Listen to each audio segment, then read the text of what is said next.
దేవుని వాక్యం పరిశుద్ధాత్మ దేవుడు మీకు అందిస్తాడు. సో దయచేసి ఈ జ్ఞానం మనందరికీ కావాలి.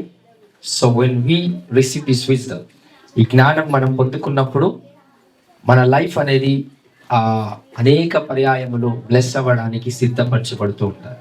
సో దయచేసి మరి దేవుని వాక్యం వినాల్సిందిగా మనం చేస్తున్నాం. మార్క్స్ వార్త 5వ అధ్యాయం. మార్క్స్ వార్త 5వ అధ్యాయం 25వ వచనం చదువుతాం. రక్తస్రావ రోగము కలిగిన స్త్రీలను ఆమె అనేక వైద్యుల చేత ఎన్నో తిప్పలు పడి తనకు కలిగినదంతయు వ్యయం చేసుకొని ఎంత మాత్రమునో ప్రయోజనము లేక మరింత సంకటపడిన ఆమె యేసును గురించి విని నేను ఆయన వస్త్రములు మాత్రము ముట్టినా బాగుపడదు అనుకొని జనసమూహంలో ఆయన వెనుకకు వచ్చి ఆయన వస్త్రం ముట్టెను. వెంటనే ఆమె రక్తధార కట్టెను గనుక తన శరీరంలోని ఆ బాధ నివారణ అయినదని గ్రహించుకొనెను. వెంటనే యేసు తనలో నుండి ప్రభావము బయలువెళ్ళనని తనలో తాను గ్రహించి జనసమూహం వైపు తిరిగి నా వస్త్రములు ముట్టినదెవరని అడిగగా ఆయన శిష్యులు, జనసమూహము నీ మీద పడుచుండుట చూచుచున్నావే, నేను ముట్టినదెవరని అడుగుచున్నావా అనేది. ఆ కార్యము చేసిన ఆమెను కనుగొనవలెనని ఆయన చుట్టూ చూచెను. అప్పుడు ఆ స్త్రీ తనకు జరిగినది ఎరిగి భయపడి వణుకుచూ వచ్చి ఆయన ఎదుట సాగిలపడి తన సంగతి అంతయో ఆయనతో చెప్పాను. అందుకు ఆయన, కుమారి, నీ విశ్వాసం సమాధానము గలదానిపై పొమ్ము, నీ బాధ నివారణే నీకు స్వస్థత కలుగుగాక అని ఆమెతో చెప్పాను. రైట్. సో యేసయ్య ఒక స్త్రీని స్వస్థపరిచారు. ఆ స్త్రీని స్వస్థపరిచే ముందు తనకున్న ప్రాబ్లం ఏంటన్నది 27వ వచనం 25వ వచనం చూస్తే 12 ఏళ్ల నుండి రక్తస్రావ రోగం కలిగిన ఒక స్త్రీ. సో 12 సంవత్సరాల నుంచి రక్తంతో నింపబడిన ఒక స్త్రీ. సో ఆ బ్లడ్ ఫ్లో అనేది ఆగిపోకుండా, సో 12 సంవత్సరాల నుంచి ఆ బ్లడ్ ఇష్యూతో సఫర్ అవుతూ ఉంది. మనలాంటి స్త్రీ అనేక మంత్రికుల చేతి దగ్గరికి వెళ్ళింది, డాక్టర్స్ చేతి దగ్గరికి వెళ్ళింది, రకరకాల వైద్యుల దగ్గరికి వెళ్ళింది, అయినా కూడా స్వస్థత ఆ స్త్రీకి రాలేదు. ఎందుకంటే ఆ స్త్రీకి స్వస్థత ఎందుకు రాలేదు అని అంటే, that's not the physical problem. అది శారీర సంబంధమైన సమస్య కాదు. రక్తములో ఉన్న సమస్య ఆత్మ సంబంధమైనది. సో రక్తానికి కలిగిన అది ఏ సమస్య అయినా, ప్రజలకి ఎవరికైనా గుర్తుపెట్టుకో, రక్తంలో ఉన్న ఏ సమస్య అయినా అది ఖచ్చితంగా ఆత్మ సంబంధమైనదిగా పనిచేస్తారు. అది శరీర సమస్యగా మనకి కనిపించినా దాన్ని ఆత్మ సంబంధముగానే పనిచేస్తారు. సో యాజ్ ఇట్ ఈస్ గా ఆ స్త్రీకి కలిగిన అదే రక్తస్రావం కలిగిన ఆ శక్తి ఏదైతే ఆ రోగం ఉందో, ఆ రోగంతో 12 సంవత్సరాల నుంచి ఇబ్బంది పడుతున్నప్పుడు 26వ వచనం చూస్తే తనకు కలిగినదంతయు వ్యాయామం చేసుకొని ఎంత మాత్రమును ప్రయోజనము లేక మరింత సంకటపడెను. సో తనకున్న డబ్బంతా ఖర్చు చేసి, తనకున్న ఆస్తి అంతా ఖర్చు చేసి, ఆరోగ్యం కోసం లేకపోతే తనకు కావాల్సిన హెల్త్ కోసం ఏదైతే కష్టపడిందో అదంతా కూడా ప్రయోజనం లేకుండా అయిపోయింది. 27వ వచనం చూస్తే ఆమె యేసుని గూర్చి విని, this is the best moment of your life. 27వ వచనం ఉంది కదా, ఆమె ఎవరిని గూర్చి విన్నది? యేసుని గూర్చి. అంటే ఆమెకి ఉన్న సమస్య ఏదైతుందో ఆ సమస్యకు ఎగ్జాక్ట్గా సొల్యూషన్ ఇచ్చే ఒక వ్యక్తిని కనుక్కుంది. ఆ వ్యక్తి పేరే నజరేయుడైన యేసుక్రీస్తు ప్రభు. ఆ యేసుని గూర్చి విని, నేను ఆయన వస్త్రములు మాత్రము ముట్టినా బాగుపడదని అనుకుందంట. యేసయ్య నా కోసం ప్రార్థించాలి, యేసయ్య నాకు నూనె పెట్టి ప్రార్థించాలి అని అనుకోలేదు. ఏమని అనుకుంటుంది? తన యొక్క వస్త్రం, తన యొక్క చెంగు ముట్టుకున్నా నాకు స్వస్థత కలుగుతుందనే విశ్వాసాన్ని తను వెల్లడిపరుస్తుంది. 28వ వచనం చూస్తే జన సమూహంలో ఆయన వెనుకకు వచ్చి ఆయన వస్త్రము ముట్టాడు. యాక్చువల్గా ధర్మశాస్త్ర పరంగా అయినా లేకపోతే లోక సంబంధ పరమైన సరే ఏ విషయంలోనైనా ఒక స్త్రీ, రక్తస్రావం కలిగిన స్త్రీ ప్రజల మధ్యలోనికి రావద్దు. అది అప్పట్లో ఉన్న ఆచారం. ఇప్పుడు కూడా ప్రస్తుతానికి కొన్ని ప్రాంతంలో నడుస్తూనే ఉంది. రక్తస్రావం కలిగిన స్త్రీలు ప్రజల మధ్యలోనికి రావద్దు, ప్రజల్ని తాకకూడదు, ప్రజల దగ్గరికి రావద్దు అనే ఒక ధర్మశాస్త్రము యూదులలో ఉంది. ప్రపంచంలో ఇప్పుడు కూడా అది పనిచేస్తూనే ఉంది. మరి అలాంటి స్త్రీ ప్రజల మధ్యలో నుంచి వచ్చి యేసయ్య చెంగును ముట్టుకునేంత ధైర్యం ఎలా వచ్చిందనంటే తనకున్న సమస్య యొక్క శక్తిని బట్టి. తనకు అంత కష్టం ఉంది, అంత నొప్పి ఉంది, అంత అంత విధమైన సంకల్పంతో యేసుక్రీస్తు ప్రభు యొక్క చెంగును ముట్టుకోగలిగింది. అంటే ఏ లెవెల్ ఆఫ్ పెయిన్ ఉంటే ప్రజల గురించి ఆలోచించకుండా యేసయ్య దగ్గరికి రాగలిగింది. అర్థమవుతుందా? సో చాలా మంది ప్రజలు ఏం చేస్తారంటే వాళ్ళు ఏమనుకుంటున్నారో వీళ్ళు ఏమనుకుంటున్నారో రకరకాల ప్రజల గురించి ఆలోచిస్తూ యేసు ప్రభు దగ్గరికి రారండి. కానీ వాళ్ళు ఏమంటారు, మళ్ళీ యేసయ్య అంటే మాకు చాలా ఇష్టం, యేసయ్య అంటే చాలా ప్రేమ అంట. సో నిజంగా యేసయ్య అంటే ప్రేమ, లేకపోతే నా కష్టం చాలా ఎక్కువగా ఉంది అని అనుకుంటే ప్రజల గురించి ఆలోచిస్తారా? లేదు. ఆ స్త్రీ ఆలోచించిందా? లేదు. ఒకవేళ తెలిస్తే, ప్రజలకు తెలిస్తే ఖచ్చితంగా ఆ స్త్రీని తిడతారు, లేకపోతే వ్యతిరేకంగా మాట్లాడతారు, లేకపోతే ఆమెను ఏదో రకంగా అపహసిస్తారు, హేళన చేస్తారు. ఎందుకు అనంటే ఆమె సాధారణమైన స్త్రీ కాదు, రక్తస్రావం రోగం కలిగిన స్త్రీ. So that's the important thing. ఈరోజు ఈ స్టోరీని బట్టి I want to give you the deep lesson of the blood. మనందరిలో రక్తం ఉందా లేదా? ఉంది. అయితే ఒకటి బాగా గుర్తుపెట్టుకోండి, మనలో మనసు, హృదయం మనం కలిగి ఉంటాం. మన మనస్సులో ఎన్నో ఆలోచనలు చేస్తూ ఉంటాం, అవునా? ఒక వ్యక్తి చెడుగా ఆలోచించినప్పుడు ఆ వ్యక్తి మారాలనుకుంటాం. ఒకవేళ ఆ వ్యక్తి మనస్సు సరిగా లేకపోతే దేవుడు మారుస్తాడు, మనం ప్రార్థిస్తే కార్యం జరుగుతుంది, ఆ వ్యక్తి కూడా మార్చగలిగేటట్టుగా ఆ వ్యక్తి కూడా సిద్ధపరచబడతాడు. ఎప్పుడు ఇవన్నీ జరుగుతాయంటే తన మనస్సు ఒకవేళ చెడుగా ఉంటే మంచిగా మారడానికి ఆస్కారం ఉంది. కానీ ఒక వ్యక్తి యొక్క రక్తంలో చెడు ఉన్నా, ఒక వ్యక్తి యొక్క రక్తమే చెడిపోయినా అంటే శారీరకంగా కాదు, మానసికంగా, లేకపోతే ఒక వ్యక్తి ఒక దానిని బలంగా నమ్మినప్పుడు ఆ మనస్సు మాత్రమే నమ్మదు, తన రక్తం కూడా దాన్ని నమ్ముతుంది. ఈరోజు I want to give you lesson. యేసుక్రీస్తు ప్రభు నిజమైన దేవుడని మన మనస్సు, హృదయం మాత్రమే కాదు, ఏం నమ్మాలి? నీ రక్తం కూడా నమ్మాలి. మనస్సు నమ్మితే సరిపోదు, ఏం నమ్మాలి? నీ బ్లడ్. నీ బ్లడ్ అంటే ఏంటండి? దేవుని వాక్యాన్ని బట్టి చూస్తే అది జీవము అని వాక్యం సెలవిస్తుంది. సో మనిషిలో ఉన్న రక్తమే ఏంటంట? జీవము, అది ప్రాణం అంట. సో నీ ప్రాణం కూడా యేసుక్రీస్తు ప్రభుని దేవుడని నమ్మాలి.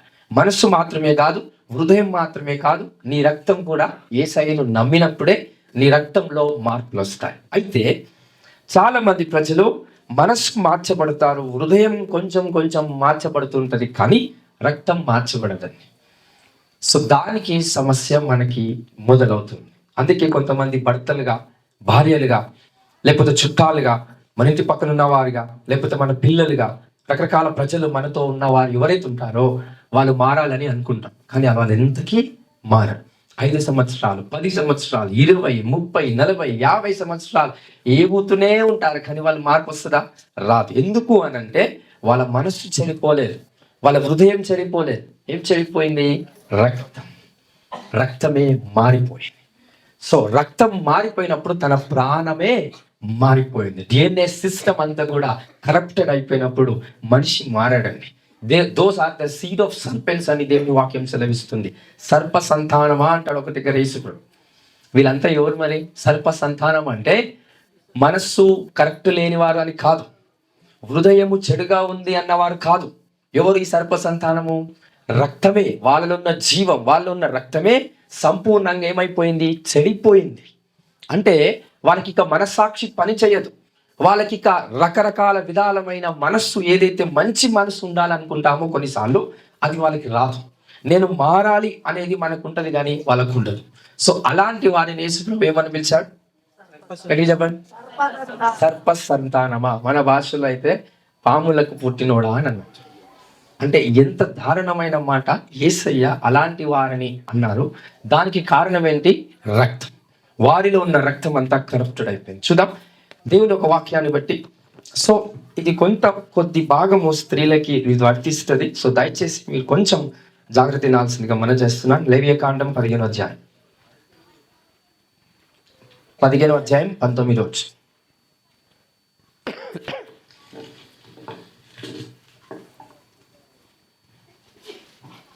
లేవియకాండం 15వ అధ్యాయం 19వ. స్త్రీ దేహమందు స్రావము రక్తస్రావమైన యెడల ఆమె 7 దినములు కడగా ఉండవలెను. అప్పుడు పుట్టువారందరూ సాయంకాలం వరకు అపవిత్రులగుదురు. ఆమె కడగా ఉన్నప్పుడు ఆమె దేని మీద పండుకొనునో అది అపవిత్రమగును. ఆమె దేని మీద కూర్చుండునో అది అపవిత్రమగును. ఆమె పడుకున్న ముట్టు ప్రతివాడు తన బట్టలు ఉదుకుకొని నీళ్లతో స్నానము చేసి సాయంకాలం వరకు అపవిత్రుడై ఉండును. వైట్ స్నానం చేసినా కూడా స్టిల్ ఆ వ్యక్తి అపవిత్రుడే. అంటే ఇష్యూస్. సో స్త్రీలకు ముఖ్యంగా ఇష్యూస్ ఏవైతే ఉంటాయో, సో మంత్లీ సైకిల్స్ కావచ్చు, లేకపోతే ఇంకా రకరకాల బ్లడ్ ఇష్యూస్ ఏవైతే ఉంటాయో, ఎప్పుడైతే అలాంటి ప్రాబ్లం కానీ అలాంటి ఇష్యూ ఎప్పుడైతే ఒక స్త్రీకి కలిగిందో, ధర్మశాస్త్రం ఏం చెప్తుంది? వాళ్ళను తాకినా కానీ, లేకపోతే ఆ స్త్రీ ఎవరినైనా తాకినా కానీ, లేకపోతే ఆ స్త్రీ ఏ బెడ్ మీద పడుకున్నా కానీ, ఎక్కడ పడుకున్నా కానీ అదంతా ఏమైపోతుందంట? అపవిత్రపరచబడతారు. ఏమైపోతుంది? అపవిత్రపరచబడుతుంది. సో అంతగా అపవిత్రపరచబడుతున్న ప్రతిదీ కూడా అది ఎన్ని రోజులు అంట? మళ్ళీ 19వ వచనంలో ఆమె 7 దినములు కడగా ఉండవలను, ఆమెను ముట్టు వారందరూ సాయంకాలం వరకు అపవిత్రులుగా ఉంటారు. సో ఆ రక్తస్రావం కలిగిన స్త్రీని, మరి 12 సంవత్సరాల నుంచి అదే ప్రాబ్లం ఉన్న స్త్రీ ఒకవేళ ఎవరినైనా తాకినా ఏమవుతారు? వాళ్ళు సాయంత్రం వరకు అపవిత్రం కాదు, జీవితాంతం అపవిత్రంగా ఉన్నట్టు. ఎందుకంటే ఆమె ప్రాబ్లం మంత్లీ సమస్య కాదు, లేకపోతే ఏదో వీక్లీ బేసిస్ సమస్య కాదు. ఎన్ని రోజుల సమస్య అది? 12 సంవత్సరాల నుంచి రక్తస్రావం అవుతూనే ఉంది. అలాంటి స్త్రీ ఎవరిని తాకిందంట? యేసయ్య. యేసయ్యను తాకినప్పుడు యేసయ్యకి ఏం జరిగిందో తెలుసా? అక్కడ ఒకసారి చూద్దాం. ఆ words come back to that scripture. 20-30 వచ్చిన రైట్. వెంటనే ఆమె రక్తస్రావం గనుక తన శరీరంలోని ఆ బాధ నివారణ లేనిదని గ్రహించుకొనెను. వెంటనే ఇట్స్ ఇమ్మీడియట్లీ, కొద్దిసేపు అయిన తర్వాత కాదు, వెంటనే యేసు తనలో నుండి ప్రభావము బయలు వెళ్ళనని తనలో తాను గ్రహించి జన సమూహము వైపు తిరిగి, నా వస్త్రములు ముట్టినది ఎవరు అని అడుగుతున్నారంట శిష్యులని. శిష్యులు ఏమంటున్నారు? నీ చుట్టూ 1000 మంది ఉన్నారు, ఎవరు ముడతారని ఎట్లా చెప్తారు? నేను ఎంతో మంది తాకుతా ఉన్నారు. అరే ప్రభు వచ్చాడని ఎంతో మంది ఆశతో, సమస్యతో, విశ్వాసంతో తాకుతున్నారు. కానీ యేసు ప్రభు వెతికేది ఒక్కరి కోసమే. హల్లెలూయా. యేసు ప్రభు వెతికేది ఒక్కరి కోసం. ఎందుకంటే యేసు ప్రభులో ఉన్న శక్తిని కదిలించింది రక్తం. ఇది బాగా గుర్తుపెట్టుకో. Blood vibrates the power of Jesus. So స్త్రీలో ఉన్న ఆ రక్తము, ఆ రక్తస్రావము లేకపోయినా ఆ రక్తము యొక్క సమస్య ఏదైతుందో, యేసు క్రీస్తులో ఉన్న శక్తిని ఏం చేసింది? కదిలించి. ఆయన ఏమయ్యాడంట? ఆ టైంలో మూవ్ అయ్యాడు. ఆయన ప్రభావం ఎప్పుడైతే తనలో నుంచి వెళ్ళిపోయిందో, తను నిరసించబడ్డాడంట. తనలో ఒక బలం కోల్పోయినట్టుగా యేసు ప్రభు ఫీల్ అయిపోయాడు. దానికి అంత కారణం ఏంటి? స్త్రీలో ఉన్న రక్తం యొక్క ప్రభావం. That's the power of the blood. అందుకే బాగా గుర్తుపెట్టుకోండి. Right, ready to get the mystery right నా. ఆదాము అవ్వ దగ్గరికి వెళ్తే, ఆదాము మట్టి నుండి నిర్మించబడ్డాడు, అవ్వ రక్తం నుంచి నిర్మించబడింది. ఇది బాగా గుర్తుపెట్టుకోండి. So eve was constructed by the blood of Adam. అందుకనే ఏదైనా గుర్తుపెట్టుకోండి, చిందించబడిన రక్తాన్నే సాతాను కూడా అటాక్ చేస్తాడు. చిందించబడని రక్తం కాదు. ఇది ఒకసారి మీకు చెప్పాను ఈ టాపిక్ ఎగ్జాక్ట్గా. చిందించబడిన రక్తమే ఏం చేస్తుంది? సాతాను అటాక్ చేస్తుంది. అందుకే చిందించబడిన రక్తంతో పుట్టినది ఎవరు? స్త్రీ. అందుకే ఎవరిని అటాక్ చేసింది సాతానుడు? స్త్రీ. స్త్రీని అటాక్ చేసిన తర్వాత దేవుడు కూడా ఎవరికి వాగ్దానం చేశాడు? స్త్రీ. ఏమని? నీ సంతానము సర్ప సంతానానికి, నీ సంతానానికి, ఎవరి సంతానానికి? సర్ప సంతానానికి, స్త్రీ సంతానానికి ఏమొస్తుంది? యుద్ధం జరుగుతుంది. ఎందుకు అనంటే ఇప్పుడే చెప్పారు, సర్ప సంతానము ఎలాంటి రక్తము కలిగిన వాళ్ళు ఉన్నారనేది. స్త్రీ సంతానం అనగా దేవుని యొక్క కుమారుల యొక్క సంతానము స్త్రీ సంతానముగా పరిగణించబడుతుంది. సో ఆ స్త్రీ సంతానము నుంచి వచ్చిన రక్తమే యేసు ప్రభు యొక్క కుమారుల రక్తముగా మరి మనం నమ్ముతున్నాం. అలాగే సర్ప సంతానం యొక్క రక్తము అని అంటే ఏంటది? అంత ఆ రక్తం అంత కరప్టెడ్ అయిన రక్తం. అందుకే వాళ్ళు మారరండి. They never change. హల్లెలూయా. కొంతమందికి జ్ఞానం ఈరోజు కలుగునుగా. అదేంటో తెలుసా? సంవత్సరాలు స్త్రీలు పురుషులు రకరకాల ప్రజల గురించి ప్రార్థించి మీరు అలసిపోయి వాళ్ళు మాత్రం మారారు. ఎందుకంటే వాళ్ళు ఒకే ఒక జాతికి చెందిన వారు, సర్ప జాతి. They are the generation of the snakes and vipers. ఎవరు వాళ్ళంతా? ఏ సంతానం అంట? సర్ప సంతానం. హల్లెలూయా, హల్లెలూయా. నా మనసు బాలేదు, నా హృదయం బాలేదు అనేవాడు ఈరోజు బాగుండకపోవచ్చు, కానీ దేవుని వాక్యం వాడు వింటే ఖచ్చితంగా రేపో మాపో మారుతాడు. కానీ సంవత్సరాలు గడుస్తున్నా ఒక వ్యక్తి మారలేకపోతున్నాడు, వానికి మారాలని ఆలోచననే రావట్లేదు అని అంటే మన లోపల ఏం ఖరాబ్ అయిపోయింది? రక్తం. స్త్రీ రక్తము నుంచి ఏ రక్తముగా మార్చబడింది ఆ వ్యక్తిలో? సర్ప సంతానము యొక్క జనరేషన్గా ఆ వ్యక్తి శపించబడ్డాడని అర్థం. Hallelujah, hallelujah. So every time Satan attacks the person who shed his blood. అందుకే యేసుక్రీస్తు ప్రభువుగా ఎప్పుడయ్యాడు? రక్తం కార్చడం ఉందా? కార్చిన తర్వాత. యేసుక్రీస్తు తన స్వరక్తాన్ని చిందించిన తరువాతనే ఆయన నామము హెచ్చించబడింది. చిందించబడక ముందు ఆయన నామములో శక్తి లేదు. చిందించబడక ముందు ఆయన అన్ని నామముల కన్నా పైనామము కాదు. చిందించబడక ముందు ఆయన మహిమపరచబడలేదు. చిందించబడిన తరువాతనే he was glorified. He became Lord to everyone. ఈ సర్వలోకముకు, ఈ భూలోకానికి, ఈ భూమి కింద ఉన్న పాతాళానికి, భూమి మీద ఉన్న ఆకాశ మండలానికి సర్వాధికారి అయిన దేవునిగా అతనికి పేరు ఎలా ఇవ్వబడింది, అతనికి అధికారం ఎలా ఇవ్వబడిందంటే ప్రజలందరి కోసము తన స్వరక్తాన్ని ఏం చేశాడు? చిందించాడు. హల్లెలూయా. ఆ వర్డ్స్ చూద్దాం ఒకసారి. హెబ్రీయులకు రాసిన పత్రిక, లూకా, ఫస్ట్ లూకాకి వెళ్దాం. బుక్ ఆఫ్ లూక్ 11వ అధ్యాయం 51వ వచనం.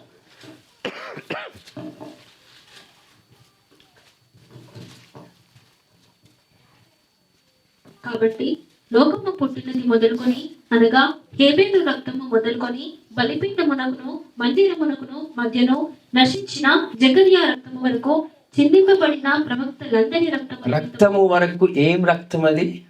చిందింపబడిన రక్తము. చిందింపబడిన ప్రవక్తలందరూ అంటే చిందింపబడని ప్రవక్తలు ఉన్నారు. వాళ్ళ గురించి మాట్లాడట్లేదు ఇక్కడ యేసుక్రీస్తు ప్రభువారు. ఎవరి గురించి మాట్లాడుతున్నారు? ఏ ప్రవక్తల గురించి మాట్లాడుతున్నారు? చిందింపబడిన ప్రవక్తలందరి రక్తము నిమిత్తం. నెక్స్ట్, ఈ తరము వారు విచారింపబడుదురు. నిశ్చయముగా ఈ తరము వారు ఆ రక్తము నిమిత్తము విచారింపబడుదురని మీతో చెప్పుచున్నాను. రైట్. సో లోకమంతా నాశనం కావాలంటే లోకంలో పాపం ఎక్కువ లేదంట. ఒకసారి చెప్పాను అనుకుంటా, నాకు మళ్ళీ రిమెంబరెన్సెస్. సో లోకాన్ని దేవుడు ఏం చేద్దాం అనుకుంటున్నాడు? మీ భాషలో, మీ మైండ్ సెట్ ప్రకారం. ఫర్ అన్ ఎగ్జాంపుల్, మనకి ఏదన్నా మోసం జరిగింది, ఏదన్నా చాలా బాగా వేసేలాగా ఒక క్రియ మన జీవితంలో జరిగినప్పుడు మన లోకమంతా మొత్తం సముద్రంలో కలిసిపోతే బాగుంటుందేమో అని ఎంతమందికి అనిపించింది? ఒక్కసారైనా అనిపించిందా? లేదు. కొంతమందికి ఏమనిపిస్తుంది? నేను చచ్చిపోతే బాగుండు అనిపిస్తుంది.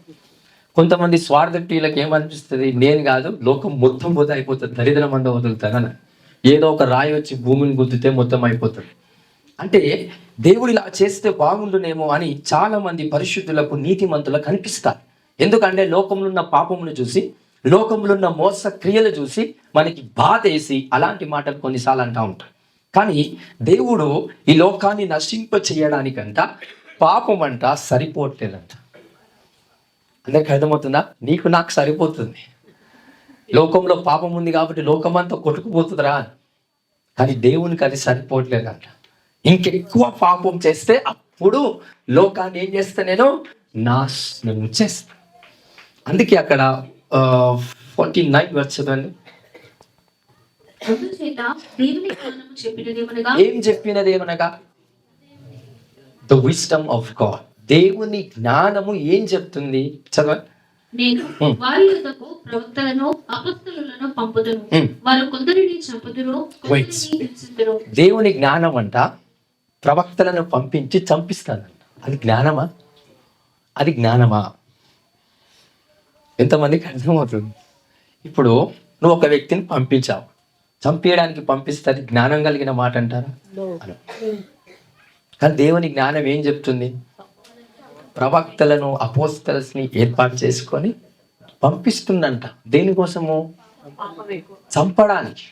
ఒక వ్యక్తి ఈ వ్యక్తులను ప్రవక్తలను హింసించటానికి, చంపడానికి. ఇదంతా ఎందుకు? వాట్స్ ఎగ్జాక్ట్ విజ్డమ్ ఏంటి?